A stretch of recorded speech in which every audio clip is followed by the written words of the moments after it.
Yeah, it's pretty bad. It's God, I lived it. I lived it in 96, 98, where it doesn't matter how good the quarterback plays, his mistakes will be maximized or amplified, I should say, and the margin for error is so small. They can't protect. They can run the ball. That's why they have such a high volume of carries. And I love what Jaws used to say all the time. Ron Jaworski, when he was at ESPN, he said, you got to run the ball, but you got to throw to score.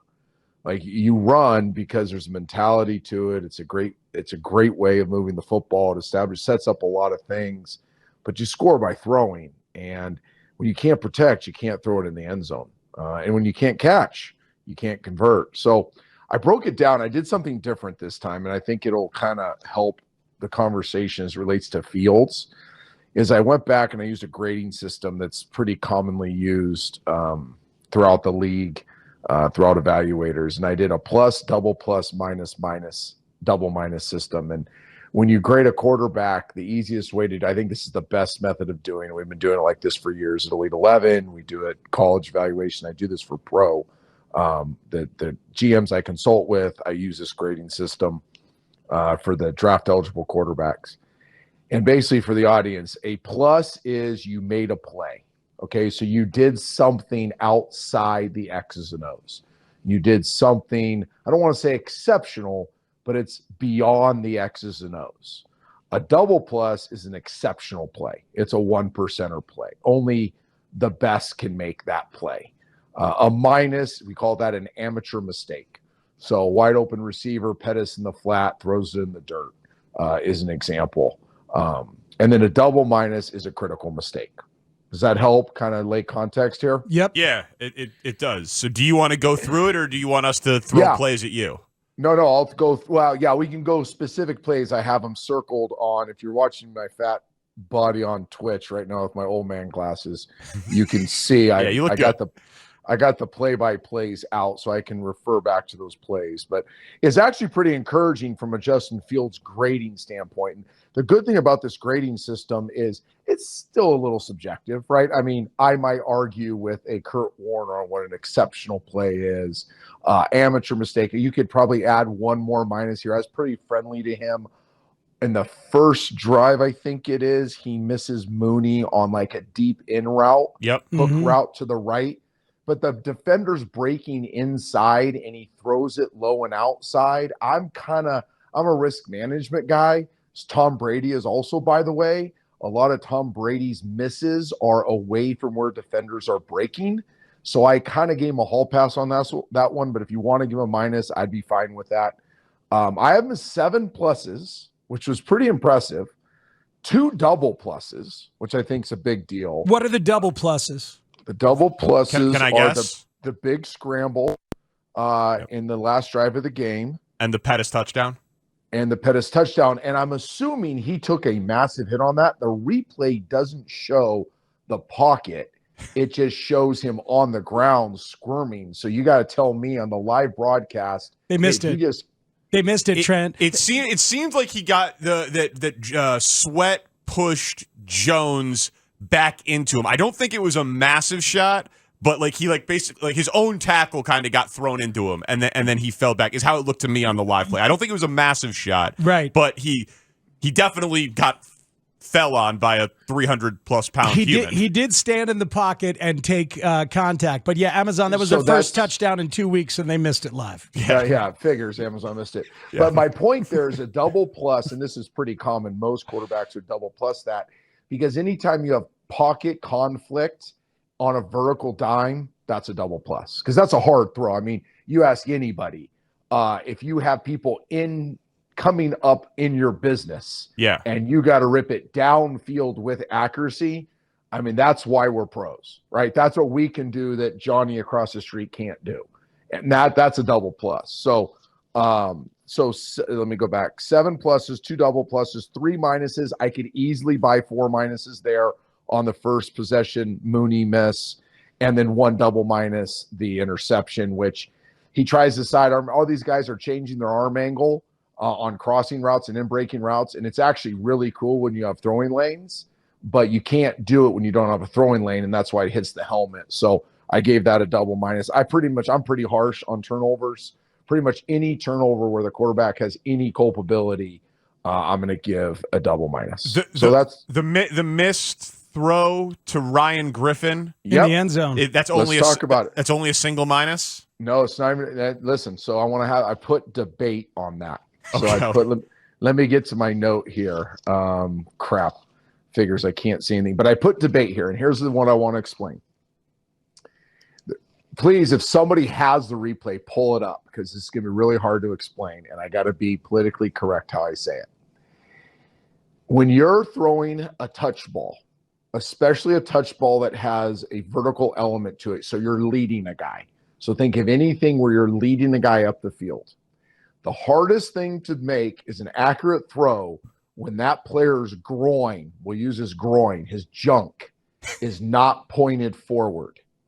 Think about it. Anybody that's ever played pickleball, that at any level of your life, you've been an athlete. If your junk is pointing forward, you can run your speed, your natural speed. If your junk is pointed inside, you're shuffling and you're giving a false cue of what your speed is. And on that play, he has to layer it over. I think it's a defensive end or linebacker, because it was a delay. It was like a tight end. Screens, and then block, and then release. And he's going vertical, but is it Griffin or Griffith? Griffin. Griffin's junk's pointed inside. Therefore, his speed is hard to judge. And this is something I harp on all over the country when I go do consulting or scheme evaluation or player evaluation.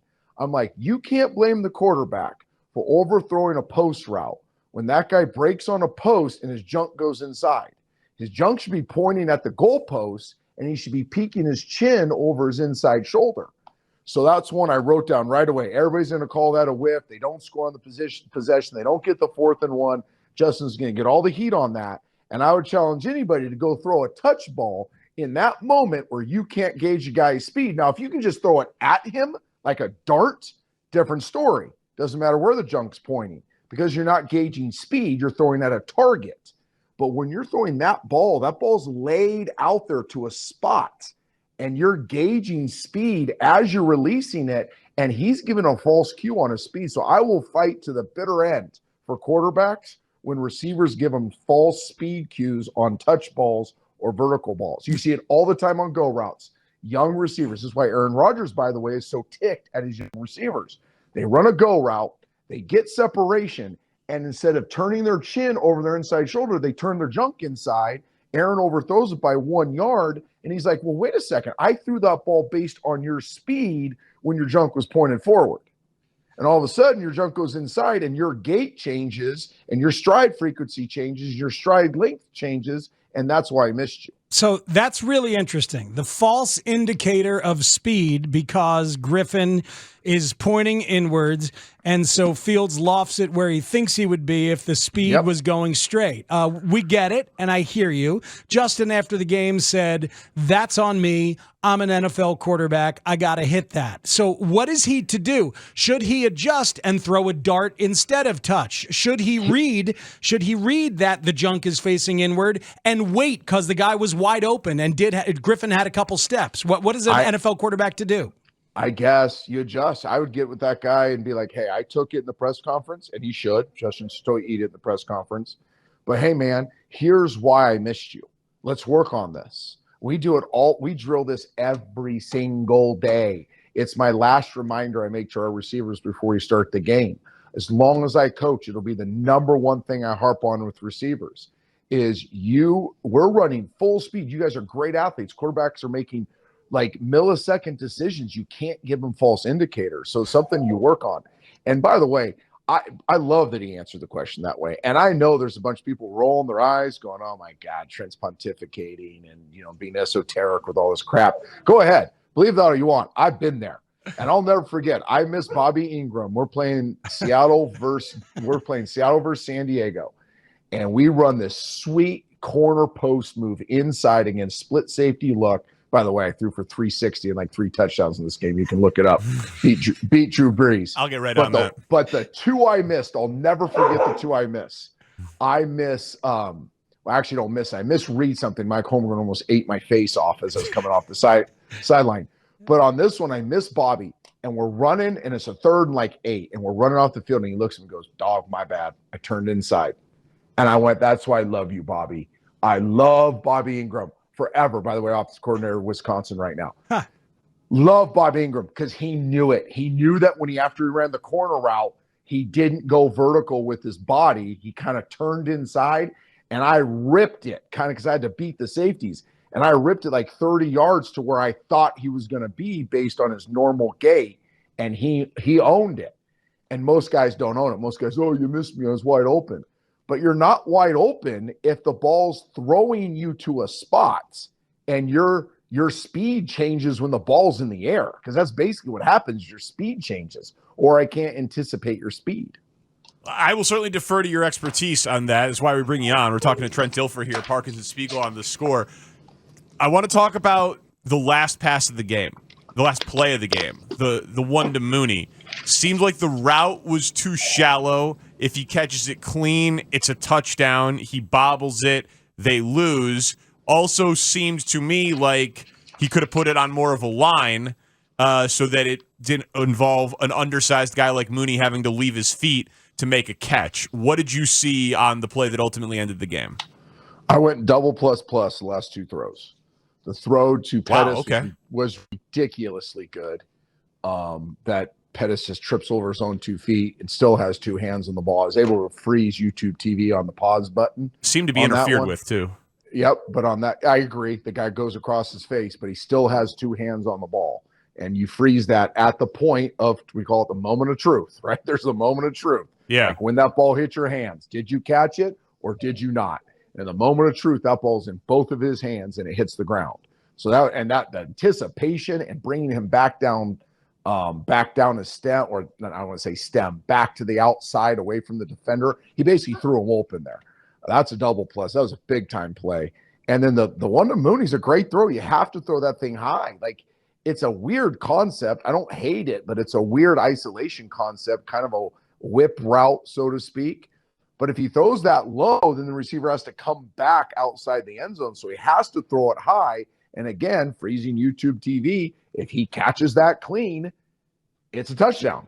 Mooney doesn't catch it clean. So, I mean, you put the ball in your quarterback's hands, your second-year quarterback's hands with the game on the line, and he executes his job. Back-to-back plays, the other guys don't. Okay. Trent, we are worried about long-term damage from all the hits. Danny brought it up last segment, worried about damage to the instincts or the courage in the pocket. The toughness is without question. The fact that he has that scramble and gets down there and makes those 2 throws at the end of a god-awful night when he had a bunch of mistakes early and then the team imploded, that's obviously a great sign. You remain steadfast that he has the stuff that, I mean, what do you tell Danny who's worried about long-term damage for taking all these hits, especially up the middle? Stuff bucket overflowing, playmaking bucket overflowing with his legs especially, pocket bucket. I don't know if we're ever going to be able to evaluate it this year. Clean, like have a true evaluation because the pocket's so muddy. I'm with you, Danny. It's happened to David Carr. It happened to me. It happened to a couple other guys that I know well. It doesn't matter how tough you are. It doesn't matter how much you're working on it. When you are not given the opportunity to play the game the way your peers are playing it from the pocket, you will regress. Right. It'll ruin some. It'll give him the yips. David Carr, who's a dear friend and was a great talent coming out. It did not ruin his brother Derek, who's fought through it. Fresno State guys unite. Yep. I would say it broke me for a little bit, and then I rebounded. There's other guys that it broke. There's other guys that have fought through it, but you won't play with the physical confidence, the poise, the presence, and you'll have a hard time learning the pocket slides, the manipulation, because you won't intuitively trust what's coming next. So when one guy's bad, here's the best way of saying it. When you have one piece of your offensive line that's going to struggle, That's fine. It's the NFL. Guys get hurt. Going into the game, hey, we can work around this. We can chip. We can slide. I'll make a miss. I just got to trust that the other four are doing their job, right? And I'm going to make you miss. I'm going to slide up here. I'm going to wiggle. I'm going to climb. And then I'm going to trust the rest of you are winning your matchups. I need 2.8 seconds to 3-1. I'm going to be good. But when you make the first guy miss and you're like, okay, now I'm going to reset my platform, and then the next guy gets you, and this is happening consistently, you're like, well, what the hell am I supposed to do? Like, yes, I'm going to run. Yes, I'm going to be looking for the next guy, because the most damaging turnover in football is the quarterback fumble. It is by far, the metrics show it too, it's by far the most catastrophic turnover in football, because it happens behind the line of scrimmage and it gives the defense an opportunity to pick it up and run it, which happens often. And it creates kind of this gun-shy feel for the quarterback. So a lot of quarterbacks don't want to fumble in the pocket. It's something we work really hard on. And now all of a sudden you don't want to fumble, so you're looking for the next guy, or you're afraid to take it back, because what if I made the first guy miss and I take it back and somebody tomahawks the ball? So, yeah, I'm concerned too. I'm really concerned. I wish this was Major League Baseball and you can make some huge draft deadline trade and bring in a $8 million a year guard and another center. And I feel bad for Justin Fields. They need to fix this. The same thing's happening to Burrow. The difference with Burrow is that they're just going to spread you out and throw it, so their stats are going to look good at the end of the game. But they're not scoring any points either, because they can't consistently protect. Yeah, the last thing that I wanted to ask you about, Trent, it kind of goes in line with this in terms of like the help around him. Your guy Kurt Warner tweeted out that he watched the film. He says the Bears are a mess in the passing game and everyone's taking a turn. Scheme, quarterback, receiver, which makes it difficult to fix. I feel like we talked about the receiver part. We talked about the quarterback part.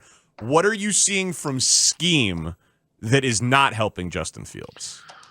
Well, and if Kurt and I are really good friends, and we can probably talk about this, I don't think you can even have a scheme. Like, I don't think you can have a drop back scheme. Kurt's a drop back guy. Like, he's one of the greatest of all time, and he learned from one of the greatest of all time in Mike Martz. Like, it's hard to have a drop back scheme when you can't protect. Like, I can drop a million passes that'll get people open, but if you can't protect them, like, it's not even worth having in your playbook. So they, like we talked about last week, they've kind of just reduced themselves to run action, movement, and what I would call spits, where you just spit the ball kind of out to the perimeter in their glorified runs. If Kurt's critical of that, I'm sure he's looking for more like drop back scheme. Okay. Receivers. I like Mooney. I really do like Mooney. I think he's got a chance to be a good player. The rest are just Jags, just a guy. Mooney's got a chance to be a really good player. I hate that he didn't finish the catch on the last play of the game. Sorry, my grandson's coming in my office in a sec. You're good.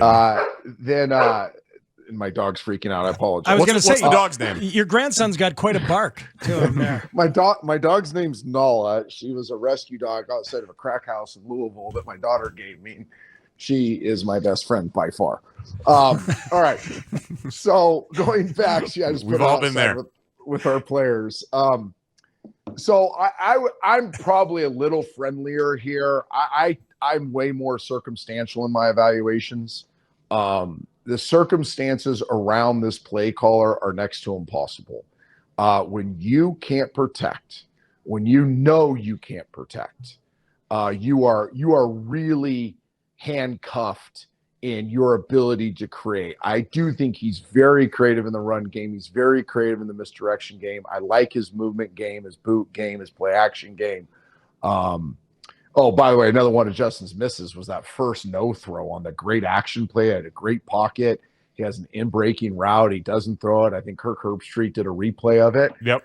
Like, that was a really well-designed play, a good route, a lot of grass in front of it. He's got to let that rip. So I'll get on him about that. He ends up taking a sack.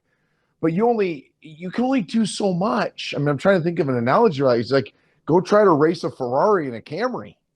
I don't care how hard you're pressing the gas pedal. You ain't going to beat it, right? Yeah. So, I mean, like, that's kind of where you're at as a play caller. It's like, listen, I know what I have, right? I know what I have as my personnel. I got to drive this car carefully. I'm not going off-roading in a Pinto. Yeah. I'm going to get stuck on a rock. Last thing for you, Trent. You heard him be down and mumbly a couple weeks ago. We played that for you, and we talked about post-game demeanor. After this game, he was pissed, like a lot of Bears fans have been for decades. Everybody's feeling this way. Everybody's mad. I mean, nobody's happy about his loss. It's just, we always get told that we're almost there. We're almost there. Like, me personally, I'm tired of being almost there. I'm tired of being, just this close. I feel like I've been hearing it for so long now. But, at the end of the day, all you can do is get back to work. That's the only reaction you have. You live and you learn, and just get back next week and, keep going, keep getting better. Very relatable for us. Down, but not like on himself or sad, frustrated, little angry. And is that better? Yeah, I'm pissed for him. And this is a job, man. This is it's not life or death. So please don't jump down my throat. But in the football context, this is the most important thing in the world to these guys. Like, this is, the careers are online, reputations are online, your future legacies online. You're playing for a city that has one of the richest traditions in all of professional sports. There's a lot to this job, and it pisses me off when I look back at some of the things that happened in my career. My fault, like a lot of them were my fault. But yeah, I'm pissed I didn't understand the gravity of the moment, and I'm proud of Justin that he does.